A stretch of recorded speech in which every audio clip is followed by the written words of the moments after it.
اچھا بنو قریظہ کا ذکر بھی اسی کتاب میں کیا گیا ہے. خیر وہ سب کو ہی پتہ ہے. بنو قریظہ کے 700 لوگوں کو ایک ہی رات میں قتل کر دیا گیا اور حضرت علی کو اور حضرت اسامہ کو تلوار دی گئی اور ان کو کہا گیا کہ ان کی گردنیں کاٹیں, اور گردنیں کاٹتے کاٹتے ان کو رات ہو گئی تھی اور انہوں نے مشالے جلا کر خندق کھودی ہوئی تھی اور خندق کھود کر ان کی گردنیں کاٹتے رہے, رات ہو گئی اور مشالے جلا کر انہوں نے یہ کام پورا کیا تھا.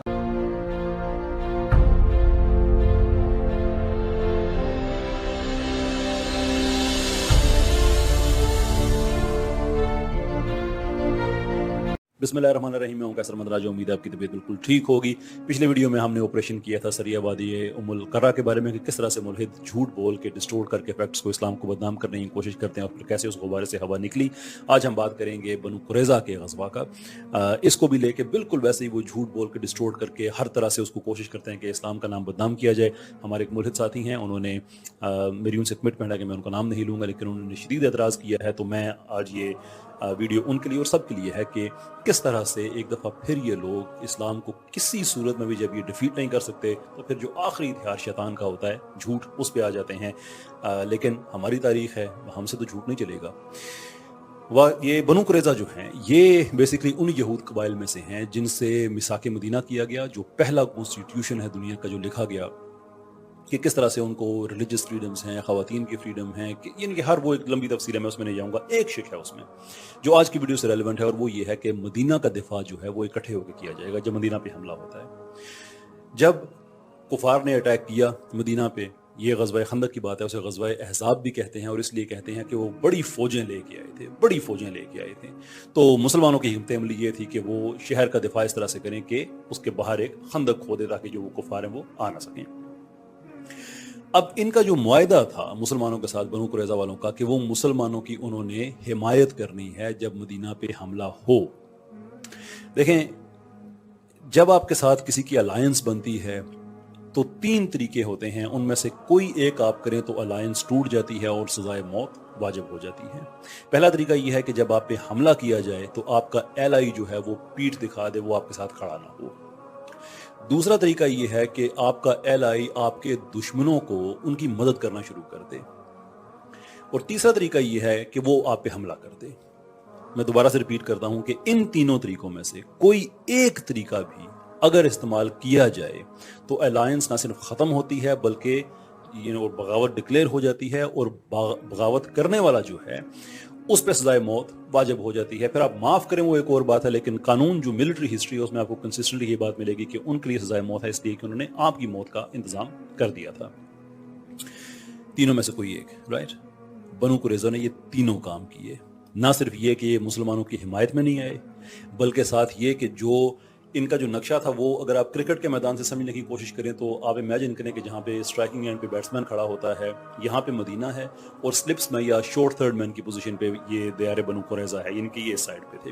تو یہ سائڈ سے نکل کے نہ صرف یہ کفار سے جا کے بات چیت کرتے تھے, میٹنگز کرتے تھے, بلکہ ان کو جنگی آلات بھی دیتے تھے. ہزاروں کے حساب سے تلواریں دی, سینکڑوں کے حساب سے جو پروٹیکٹیو گیئر ہوتا ہے وہ دیا, جیسے ڈھال ہو گئی یا ذرا ہو گئی وہ دیے, ان کے ہاتھ مضبوط کیے.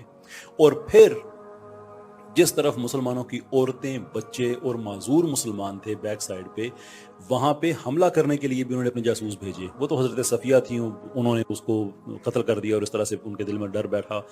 یہ وہ وقت تھا جب اللہ کے نبی کے پاس بات پہنچی. ایک طرف منافقین جو تھے انہوں نے شور ڈالا ہوا تھا, قرآن میں ان کا ذکر آیا ہوا ہے کہ یہ تو ہمارے ساتھ کیا ہو گیا.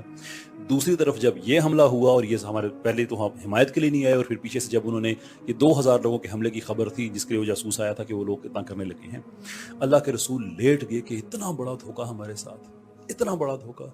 پھر اللہ کے رسول نے کچھ ٹولیاں بھیجی وہاں پہ, وہ پیٹرولنگ کرتے رہے اور اس سے ان کے حوصلے ٹوٹے, لیکن ایکٹ آف وار میں یہ انگیج ہوئے. کفار کو شکست ہوئی, وہ چلے گئے. اب باری آتی ہے بنو قریظہ کی. بنو قریظہ کا محاصرہ کیا گیا, 24-25 دن غالباً وہ محاصرہ رہا. پھر اس کے بعد ان لوگوں نے جب حضرت علی ہیں, حضرت زبیر بن عوام ہیں, جب انہوں نے وہاں پہ جب فائنل اٹیک کیا کہ اب انف از انف, تو ان لوگوں نے ہتھیار ڈال دیے, باہر آ گئے. اب جب باہر آئے وہ ایک روایت یہ ہے کہ جو باہر آئے تو یہ شرط ان کی تھی کہ اب ہمارا فیصلہ کوئی اور کرے گا.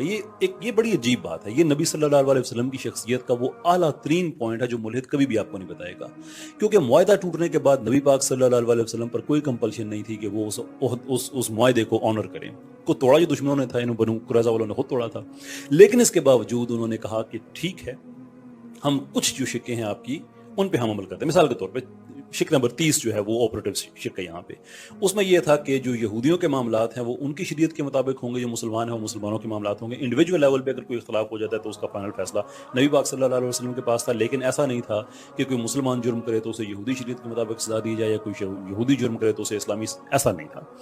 لیکن اس معاملے میں چونکہ بغاوت جو شریعت یہود ہے اس میں بھی گناہ ہے, اس میں بھی وہ ایک جرم ہے, تو جناب سعد بن معاذ کو جج بنایا گیا اور یہ ان کی مرضی سے بنایا گیا. اب سعد بن معاذ جو ہیں وہ توریت کو بھی جانتے ہیں اور قرآن کو بھی جتنا نام نازل ہو چکا تھا اس کو بھی جانتے تھے. جب ان کو بلایا گیا اور ان کی مرضی سے بلایا گیا کہ اب آپ اس معاملے کو ایڈجوڈیکیٹ کریں, آپ اس کے جج ہیں, تو انہوں نے بنو قریظہ سے پوچھا کہ تم نے مجھے اب جج بنایا تو میرا فیصلہ قبول کرو گے؟ انہوں نے کہا جی کریں گے. مسلمانوں سے پوچھا جی آپ بھی کریں گے؟ انہوں نے کہا کریں گے. مسلمانوں سے پوچھنے کے بعد پھر نبی صلی اللہ علیہ وسلم سے علیحدہ سے پوچھا آپ بھی کریں گے؟ کہا جی میں بھی کروں گا. یہ ملحد کبھی بھی آپ کو نہیں بتائیں گے, اور ان کی بددیانتی کی یہ اعلیٰ ترین قسم ہے, بلکہ گھٹیا ترین قسم مجھے کہنا چاہیے, کہ جس مقدمے میں نبی پاک صلی اللہ علیہ وسلم ایک فریق کے طور پہ موجود تھے, وہاں پہ قتل کا الزام انہوں نے لگا دیا کہ جیسے وہ خود جج تھے. اگر وہ جج بھی ہوتے, قتل کر بھی دیتے تو کوئی مسئلہ نہیں تھا, اس لیے کہ جنگی قوانین کے مطابق بنو قریظہ نے 3 جرائم کیے تھے, ایک بھی کرتے تو پھر بھی واجب القتل تھے. انہوں نے تو 3 کیے ہوئے تھے, لیکن اس کے باوجود پھر بھی ان کی مرضی کا بندہ درمیان میں آیا.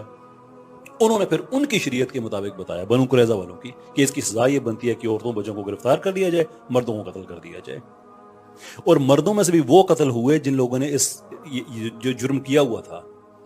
یہ رحیق المختوم کی نا چھوٹی سی روایت لے کے آ جاتے ہیں کہ دیکھیں جی آپ کی رحیق المختوم میں لکھا ہے, رحیق المختوم میں عمرو کا نام بھی لکھا ہوا ہے.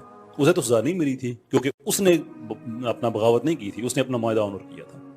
اور بھی بہت سے ایسے لوگ ہیں. زبیر بن باتا میرے خیال میں ایک اور شخصیت ہے جن کو معافی, بہت سے اور لوگ تھے جن کو ملی. اب کسی نے خود سزائے موت قبول کر لی, کوئی چلا گیا, وہ بات کے اور معاملات ہیں, اور اس کے بعد ان کو سزا ملی. اب تاریخ میں آگے تھوڑی سی کنفیوژن ہے کہ کتنے لوگوں کو ملی. یہ کہتے ہیں کہ تقریباً 500 سے 900 کی رینج ہے جن لوگوں کو سزا ملی. یہ معصوم لوگ جو تھے اور ایک گھر میں رکھا گیا.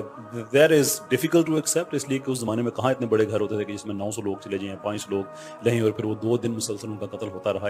It becomes somewhat difficult to accept. لیکن میں کہتا ہوں کہ 1 منٹ کے لیے اگر ایسا ہو بھی گیا, what difference does that make? Issue کیا ہے ساری بات میں؟ آخر کار وہ واجب القتل تھے اپنے جرائم کی وجہ سے. رہی بات عورتوں اور بچوں کے معاملے کی, اب عورتوں اور بچوں کو جو ہے وہ بہت سے بچے تو وہاں پہ رہے بھی ہیں, جو ان کے نام بھی آپ کو ریکارڈ میں مل جائیں گے, جو بعد میں مسلمان ہوئے. کچھ عورتیں اور بچے ایسے ہیں جن کو پھر نجدان کے علاقے میں بھیج دیا گیا کہ ہم ان کی ذمہ داری قبول نہیں کر سکتے.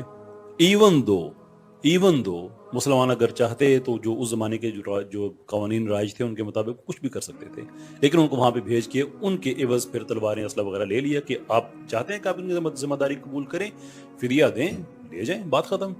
مطلب یہ سارا واقعہ جس کے پیچھے, اور یہ جیسے انہوں نے ام کرفہ والا کیا تھا نا, کہ جو اصل دہشت گرد عورت تھی اسے معصوم بنا کے دکھا دیا کہ مسلمان کتنے ظالم ہیں.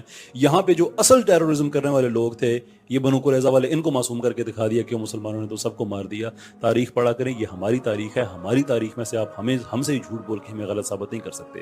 You have to do better than that.